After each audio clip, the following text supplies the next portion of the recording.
Hey, my friend, welcome back. On today's episode, we're talking about how small habits can lead to long-term success because the devil is in the details and what you focus on or don't does expand.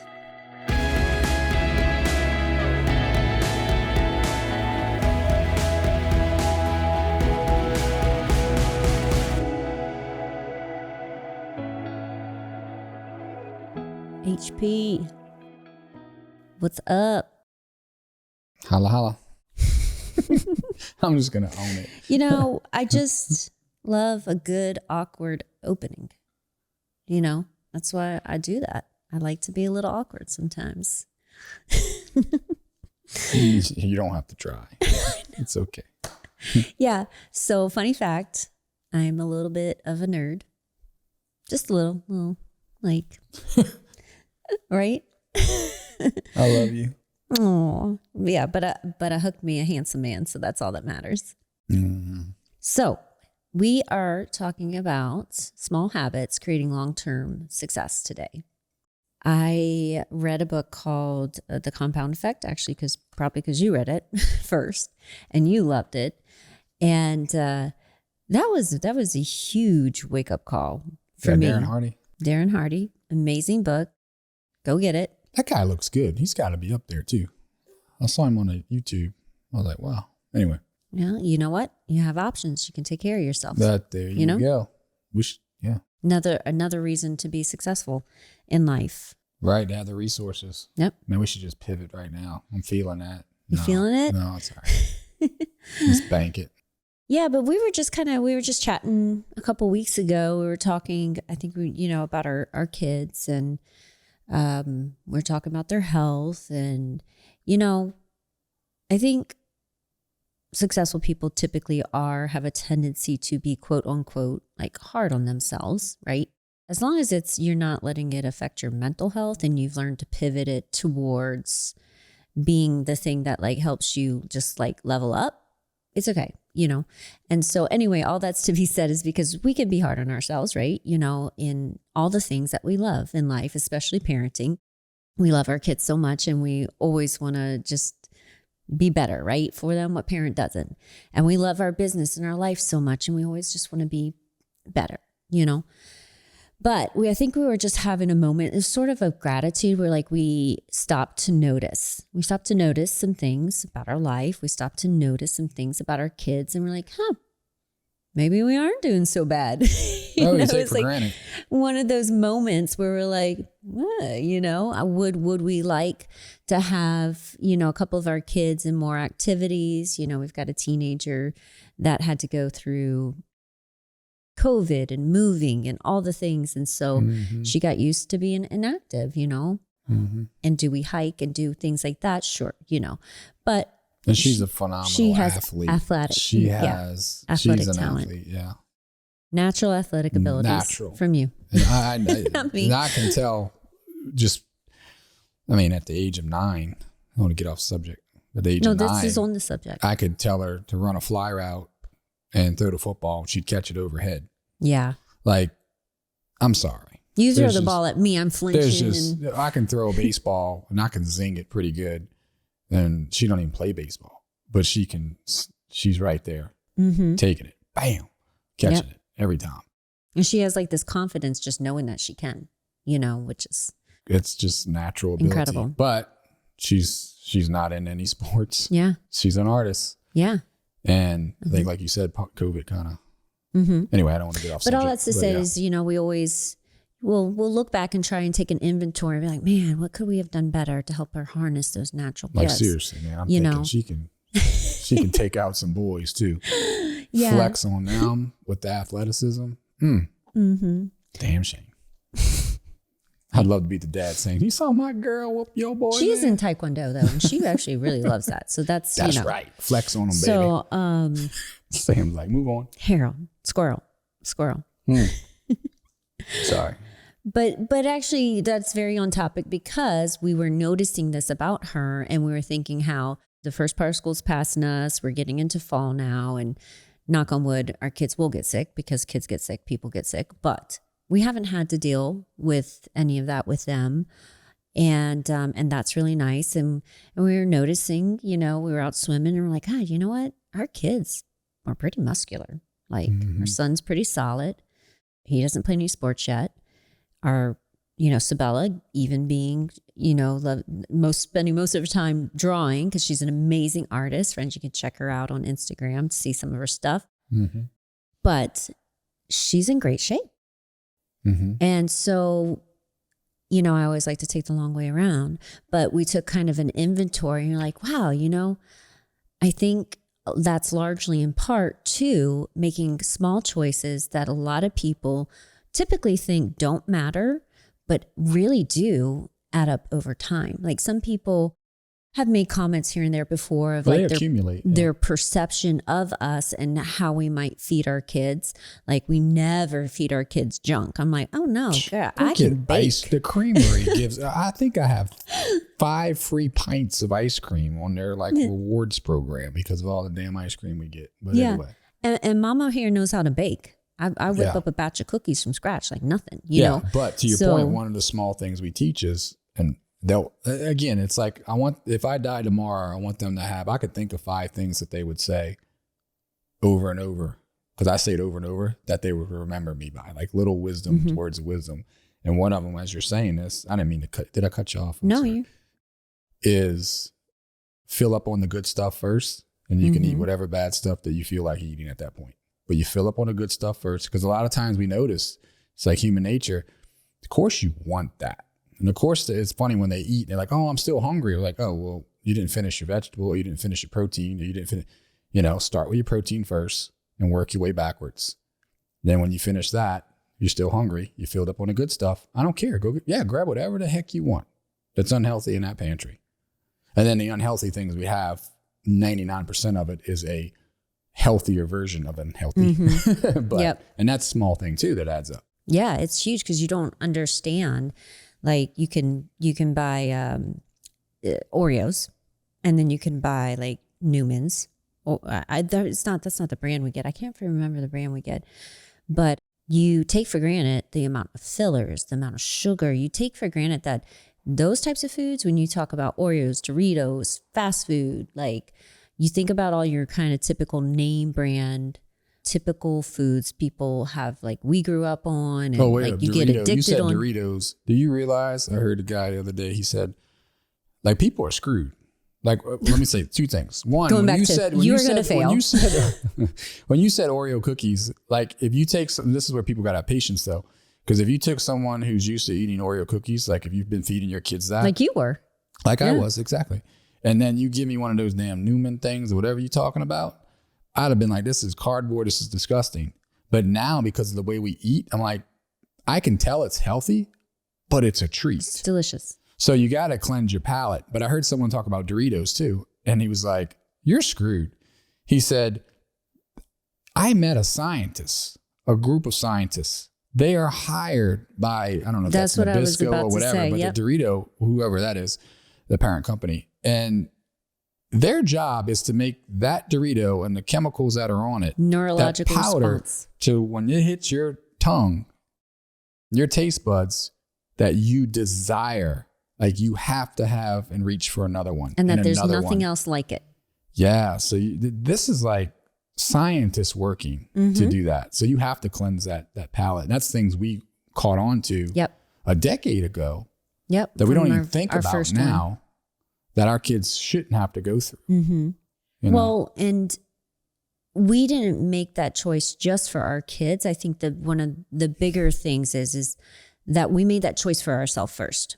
So we made the personal choice that we were going to stop eating the Snickers and Doritos, that we were never going to go through a fast food drive-through ever again. And that is legitimately, that is one of the choices we made. I can't tell you. It's been before we had kids, and we've had kids a really long time. The last time that me and you have had fast food or gone through a drive-through.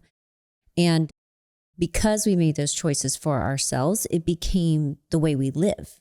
So it was very easy to say, like there were some people, remember when we first started having kids, and some people might still think this, but it was like they would ask us to take our kids to like McDonald's, and we're like, oh no.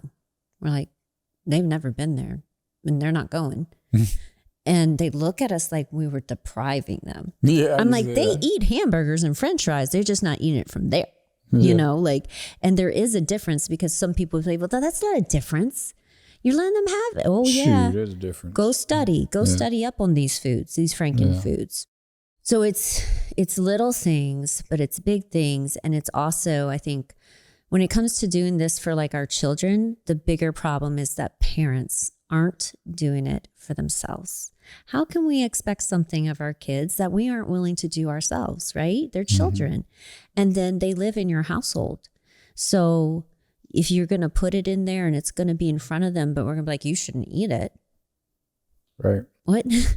That's not good parenting. We can't expect them to do that, you know? But it is like those small choices. We just stopped drinking sodas. Our kids don't drink sodas. We stopped drinking cow's milk. Our kids have never been raised on drinking, not even. Well, that's funny. I am the cow. Our oldest comes home from school and she got in I don't know about an argument, but a disagreement with her teacher about whole milk, cow's milk. And her teacher was trying to tell her that it's the best source of vitamin D and it's so healthy for us. And our daughter was like, no, that's not correct. That's wrong. Yeah. Our 14-year-old, which is, she's absolutely right. You don't need cow's milk. Yeah. You don't need it for vitamin D. You don't need it for calcium. We're going off on a tangent. Anyway, well, actually, I think this is leading to a really important point. Why do some people not make some simple choices, and start creating small habits that lead to great success for the long run? Is just a lack of research sometimes, you know? It reminds me of the band, So That You Do What They Told You. That song. Rage Against the Machine. I was going to say elephants. I don't know what's wrong with my brain today. But so you do what they told you. You're doing what you were raised to do. You're doing what the commercials tell you. You're doing what your friends do. You're doing what everybody else does. And I mean, honestly, if you just like step back for a second and do a little bit of your own research, you're going to see a lot of things about your life that you could make some small little pivots that would change like the whole game for you. Yeah. You know? And I think we think about this like this, we start off talking about health and our kids' health, but this same theory can be applied in relationships, improving the way that you work with your spouse, improving the way you live with your spouse, improving the growth of your business, like small habits. Like think about a successful entrepreneur, home-based entrepreneur or something. Like to be your own boss and work from home ain't easy. It's awesome, but it's not easy. Why? Because you have to change a lot of little small things about, could be the time you wake up, the time you go to bed, when you're working, where you're working, what you're doing, you know? And it's going to be all these little small pivots, mostly in your schedule and how you drive your actions, that will help someone be successful over time. Yeah.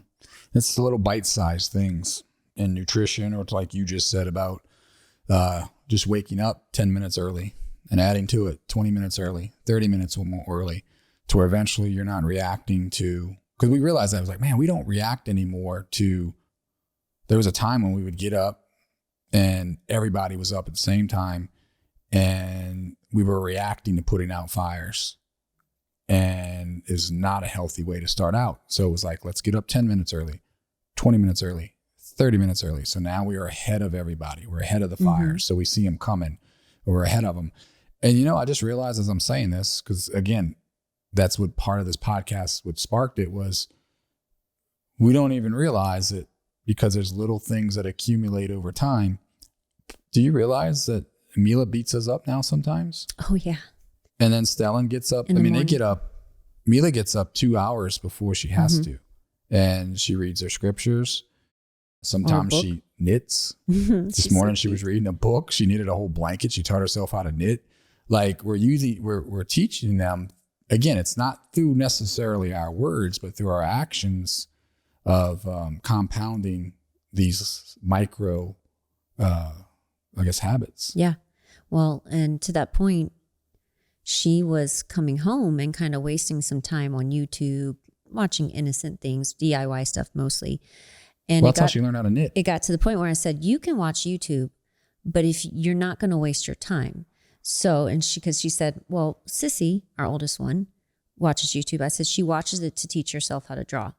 I said, did she teach herself? Yeah, and she taught herself how to draw. I said, okay, you can watch YouTube if you teach yourself how to do something. So she picked knitting and she did it, you know? So yeah, it's, these small habits. And again, Mila sees us do it. She sees us getting up early in the morning. She sees us diving into personal development, into the Bible, into the, She sees us filling up with water first thing in the morning, as hard as it is. But and that's something I still haven't fully got them to grasp, because it's hard for me too. But I still do it, is filling up with, 10, 15. But you start off with 5 ounces of water, work your way up to 20. That's the first thing you should fill your body up with. That's become a habit. It's a micro habit. But when you add micro habits, and all of a sudden you got 20, 30 of these small little things that seem like not big, because they're not, they compound collectively. And they pay dividends over time, and then you don't even think about it. You don't even realize it. And again, that's what brought up this podcast. I know it kind of seems like we're kind of all over the place, but it's because it's like a smorgasbord. But it was kind of like we take for granted, because it's been a journey of collecting these micro habits and building upon them, that you don't even think about it anymore. It's how you say that? Because there's many ways. It's being consciously unconscious. Is that right? Because sometimes I get it mixed up, to be honest with you. But yeah, it's unconscious competence. Yeah. Okay. Yeah. Unconscious competence. I guess Unconscious competence. It's like you don't even have to think about it. You just do it. So I might have butchered it. It's a habit, because it's become a habit. Well, the devil is in the details. Like the little small things that we ignore grow very large over time. So whether that is you ignore that water is important, or eating substantial amounts of protein is important, or getting a little bit of sunshine every day, or going to bed at a healthy time and getting adequate sleep. When you're doing these things and you're young, it doesn't seem like a big deal. Those things don't seem like they really matter that much. But add 10 years, add 20 years, add having some kids, add stress, add life. And those absolutely are the things that unravel your health, your finances, your relationships over amount of time. So I always like to think the devil's in the details, and how you take control of the minor, what you think are minor details of your life. It's the fork in the road. Are you going to the path of success, like long-term success in your health, your life, your business, relationships, because you chose to pay attention to how it makes your spouse feel when you hug them in the morning, which you do, because you chose to pay attention to that. You have your best energy first thing in the morning, so that's when you should work out and work. It is the little things that create large success over time. It's like people underestimate. Again, we have a fitness background, so we always lean on fitness. But that's another podcast too, because someone was asked, do you think it's easier for someone to get fit or to make $1 million? I was like, whoa, that's a hard one. Yeah. But the guy's answer, and this guy he's self-made, pretty young, pretty accomplished. You know where I'm going with this. He was like, if you can master yourself, then making the $1 million is easy. Yes. Oh, I heard that. And he said, actually, that wasn't the young guy. That was Bedros. Bedros. Yeah. Before anyone knew who he was. He doesn't know who we are, but we know who he is. We went to an event with him. His event changed our life, actually. Yeah. You don't even know it. Yeah. But he said that this was 12, 15 years ago. Mastering your personal health and fitness is the first door of personal development. Yes. And I get chills right now, actually, just repeating that. I was like, he's so right. I don't know if we'd be doing half the things we're doing now or have done if you and I wouldn't have really leaned into our personal health Yeah. Like, you know, I really and we're not just the buffest of people either. No. There's people that will dominate us. I mean, but you are. I'm not. No. What we contend for it, and we're conscious of it, and we're constantly working on it, and it's top priority for us. And there's seasons for us on when we're leaning into different goals. Mm-hmm. But the point of that is it's a priority always. Mm-hmm. Yeah. It's good stuff. And it becomes like cruise control. Yep. Once you build these small things, don't overlook the small things, I think so, you know, I think for anyone who's listening, take inventory of your habits and your physical activity. What's some micro habits? Don't underestimate a 10-minute walk.